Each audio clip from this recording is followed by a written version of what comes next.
The skin horse had lived longer in the nursery than any of the others. He was so old that his brown coat was bald in patches and showed the seams underneath, and most of the hairs in his tail had been pulled out to string bead necklaces. He was wise, for he had seen the long succession of mechanical toys arrive to boast and swagger, and by break their mainsprings and pass away.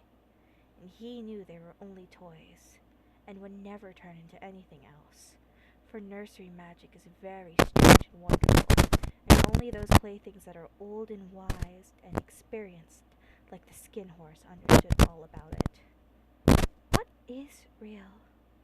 asked the rabbit one day, when they were lying side by side near the nursery fender, before Nana came to tidy the room.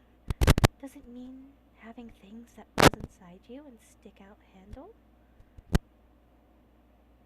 "Real isn't how you're made," said Skin Horse.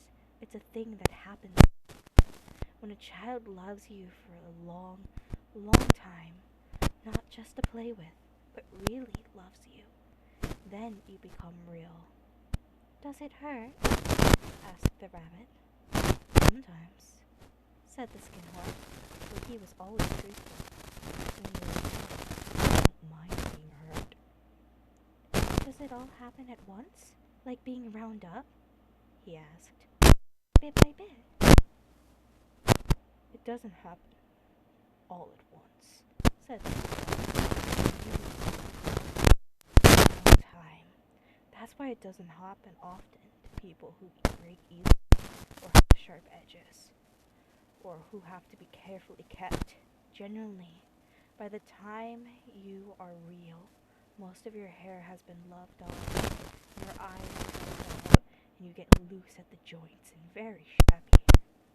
But these things don't matter at all, because once you are real, you can't be real, except to people who don't understand." "I suppose you are real?"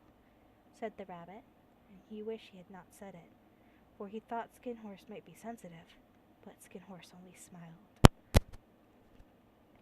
"The boy's uncle made me real," he said. "That was great many years ago, but once you are real, you can't be unreal again. It lasts always." The rabbit sighed. He thought it would be a long time before the magic called real happened to him. He longed to become real, to know what it felt like, and yet the idea of growing shabby and losing his eyes and whiskers was rather sad. He had wished he would become it without these uncomfortable things happening to him. There was a person called Nana who ruled the nursery. Sometimes she took no notice of the playthings lying about.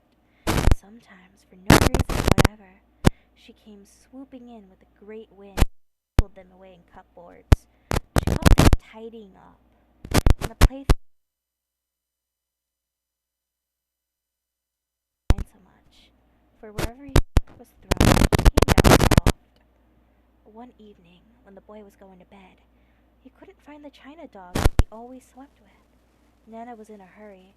It was too much trouble to hunt for china dogs at bedtime, so she simply looked around her, seeing the toy cupboard stood open, and she made a swoop. "Here," she said, "take your old bunny. He'll do it. He'll do to sleep with you." And she dragged the rabbit out by one ear and put him in the boy's arms. That night, and many nights after, the Velveteen rabbit slept in the boy's bed. At first he'd found it rather uncomfortable, for the boy hugged him. Sometimes he pushed him so far under the pillow that the rabbit scarcely breathed. And he missed, too, those long moonlight hours in the nursery, where all the house was silent, and his talks with the Skin Horse. But very soon he grew to like it, for the boy used to talk to him under the bedclothes. Yet they were like burrows real rabbits lived in.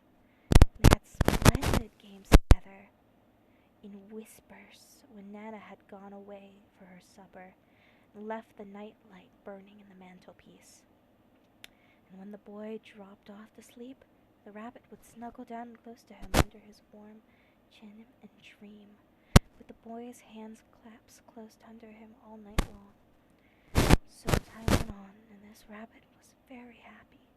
So happy that he never noticed how his beautiful velveteen fur was getting shabbier and shabbier, and how his tail was becoming unsewn, and all the ink had rubbed off his nose from where the boy had kissed him. Spring came, and those long days in the garden, for whenever the boy went out, the rabbit went too. He had rides in the wheelbarrow and picnics on the grass, and lovely fairy huts built for him under the raspberry canes, behind the flower borders. And once, when the boy was called away suddenly to go to tea, the rabbit was left out on the lawn till long after dusk. Nana had come and looked for him with a candle because the boy couldn't go to sleep unless he was there. He was wet through the dew, quite earthy from diving into the burrows the boy had made for him, the flower bed. Nana grumbled and rubbed him off the corner of her apron. "You must have your old bunny," she said. "Fancy all that fuss for a toy." The boy sat up in his bed and stretched out his hands. "Give me my bunny," he said. "You mustn't say that. He isn't a toy. He's real."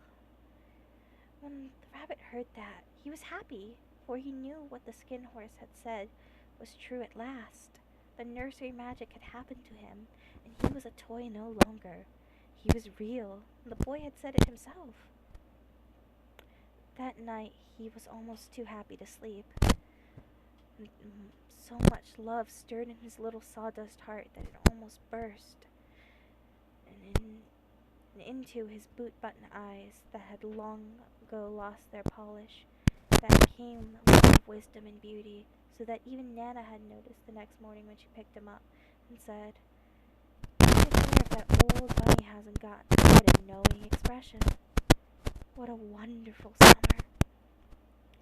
Near the house where they lived there was a wood. On long June evenings the boy liked to go out there after tea to play. He took the Velveteen rabbit with him, and he wandered all over the flowers, or played brigands among the trees. He always made the rabbit a little nest somewhere among the bracken, quite close to him, for he was a kind-hearted little boy, and he liked the rabbit to be comfortable. One evening, while the rabbit was lying there alone, watching ants that ran to and fro between his velvet paws in the grass, he saw two strange beings creep out of the tall bracken near him. They were rabbits like himself, but quite furry and brand new. They must have been very well made, for their seams didn't show at all. They changed shape in such a queer way when they moved. One minute they were long and thin, the next minute fat and bunchy. Instead of always staying the same like he did, their feet padded softly on the ground, and they crept quite close to him, twitching their noses, while the rabbit stared hardly to see which side of a clockwork stuck out, for he knew people who jumped genuinely had something to wind them up, but he couldn't see it. They were evidently a new kind of rabbit altogether. They stared at him, and the little rabbit stared back, and all the time their noses twitched. "Won't you get up and pray with us?" one asked. "I don't feel like it," said the rabbit, for he didn't want to explain he had no clockwork. "Ho!" said the furry rabbit. "It's easy as anything. Give a big hop sideways and sit on his hind legs." "I believe you can." "I can't," said the little rabbit. "I can jump higher than anything." And that when the boy threw him, but of course he didn't want to say so. The furry rabbit. It was a dreadful question, for the Velveteen rabbit had no hind legs at all. The back of him was made in all one piece, like a pincushion. He sat still in the bracken and hoped the other rabbits wouldn't notice. "I want to," he said again. Wild rabbits have very sharp eyes. This one stretched his neck to look. "He hasn't got any hind legs," he called out. "Fancy a rabbit without any hind legs." He began to laugh. "I have," cried the little rabbit. "I've got hind legs. I'm just sitting on them." "Then stretch them out and show me like this," said the wild rabbit, and he began to whirl around and dance, till the little rabbit got quite dizzy. "I don't like dancing," he said. "I'd rather sit still." But all the while he was longing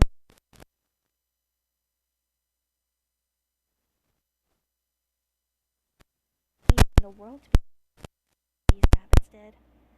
The strange rabbits stopped dancing. They came quite close. They came so close that this time his long whiskers brushed against the Velveteen's ear. He raised up his nose suddenly and flattened his ears and jumped backwards.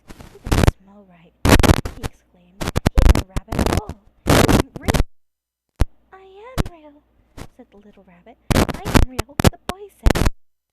He nearly began to cry. Just like there was a sudden sound of footsteps. The boy ran past near them. With a stamp of feet and a flash of white tails, the two strange rabbits disappeared. "Come back and play with me," called the little rabbit.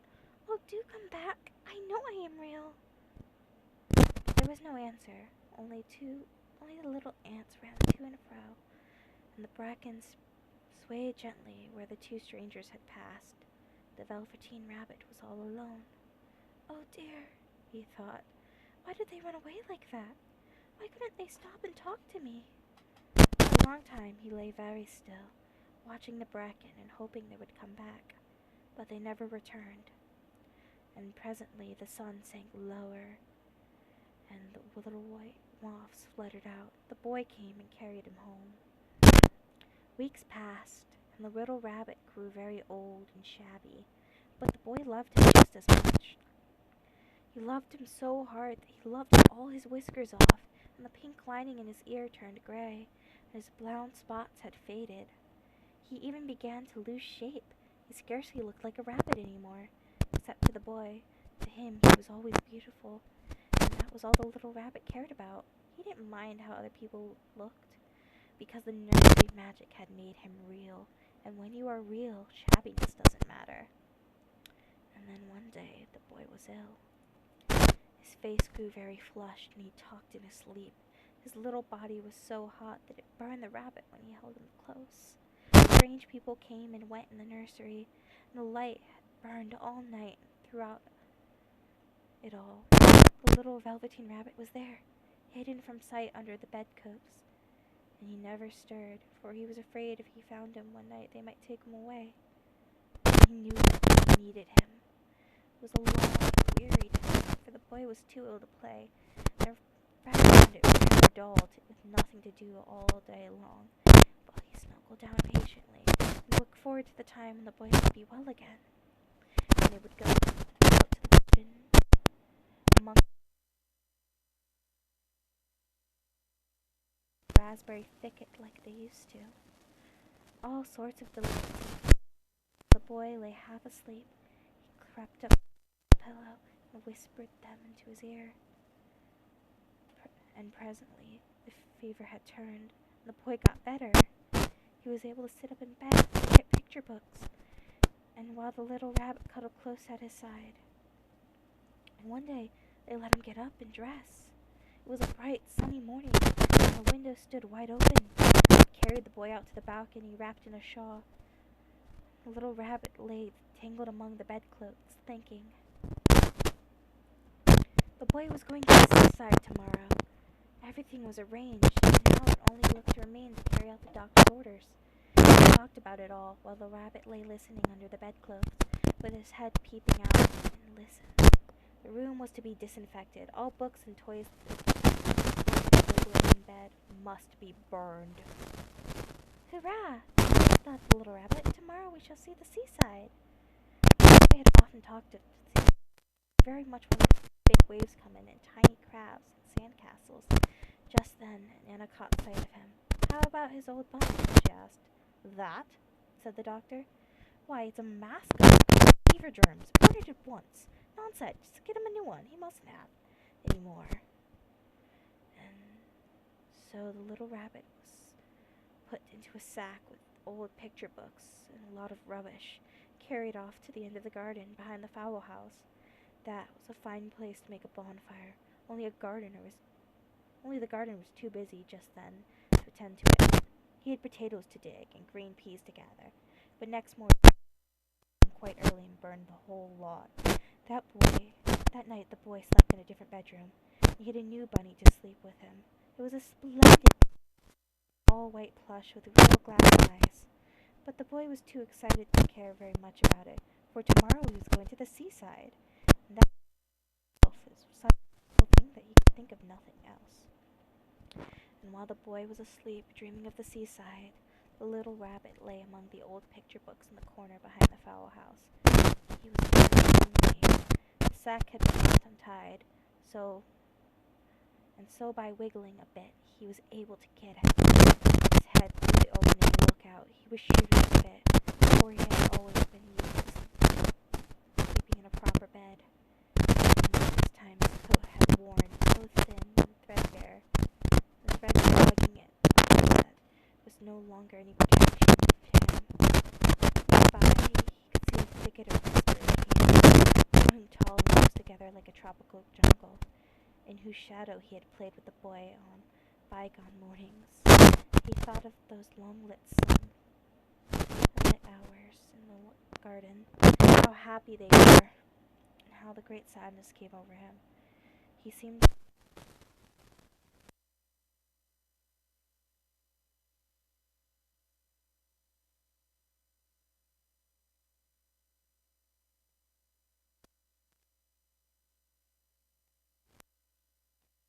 he was real, and he thought of the skin horse, so wise and gentle, and all that he had told him. What it was like to be loved and to lose one's beauty and become real. It all ended like this. A tear, a real tear, trickled down his little shabby velvet nose and fell to the ground. And then a strange thing happened, for when a tear had fallen, a flower grew from the ground. A beautiful flower, not like all the others that grew in the garden. It had a slender green leaves, the color of emeralds, and at the center leaves a blossom like a golden cup. It was so beautiful that the little rabbit forgot to cry, just lay there watching it. Presently the blossom bloomed again, and out stepped there, and out of it there stepped a fairy. She was quite the loveliest fairy in the whole world. Her dress was of pearl and dewdrops, and there were flowers around her neck and in her hair. Her face was like the most perfect flower of all. She came close to the little rabbit and gathered him up in her arms and kissed him on his velveteen nose, still from the crying. "Little rabbit," she said, "do you know who I am?" The rabbit looked at her, and it seemed to him that he had seen her face before. He couldn't think where. "I am the nursery magic fairy," she said. "I take care of all the playthings that children have loved, and when they are old and worn and children don't need them anymore, then I come and I take them away with me. I turn them into real." "Wasn't I real, Princess?" the rabbit said. "You were real to the boy," the fairy said, "because he loved you. Now you shall be real to everyone." She held the rabbit close in his arms and flew him into the wood. It was light now, and the moon had risen. All the forest was beautiful, and the fawns of bracken shone like frosted silver. In the open gate, displayed among the tree trunks, the wild rabbits danced in their shadows on the velvet grass. But when they saw the fairy, they all stopped dancing and stood round in a ring to stare at her. "I've brought you a new playfellow," the fairy said. "You must be very kind to him and teach him all he needs to know in this land, for he's going to live with you forever and ever." She then kissed the rabbit again and put him down in the grass. "Come, play, little rabbit," she said. But the little rabbit sat quite still for a moment and never moved, for when he saw all the wild rabbits dancing round him, he suddenly remembered about his hind legs. He yearned to see that he was made in one piece. He didn't know that when the fairy had kissed him that last time, she had changed him altogether. He might have sat there a long time, too shy to move, if just then something hadn't tickled his nose, and before he thought he was doing, he lifted his hind toe to scratch it. He found that he actually had hind legs. Instead of dingy velveteen, he had soft, brown fur, shiny and soft. His ears twitched by themselves, and his whiskers were so long they brushed the grass. Each one leaf joy of using these hind legs was so great that he went springing around the turf on them, jumping sideways and whirling around as all others did. He was so excited that at last he did stop looking around for the fairy. She had gone. He was a real rabbit at last, at home with the other rabbits. Autumn passed, and winter, and in spring, when the days grew warm and sunny, the boy went out to play in the woods behind the house. While he was playing, two rabbits crept out from the bracken and peeped at him. One of them was brown all over, while the other had little markings on his fur, as though long ago he had been spotted, and the spots still showed. His softened nose and his round black eyes were something familiar. That's when the boy thought to himself, "Why, he looks like the little bunny that was lost when I had scarlet fever." But he never knew it was his own bunny, come back to look at the child who felt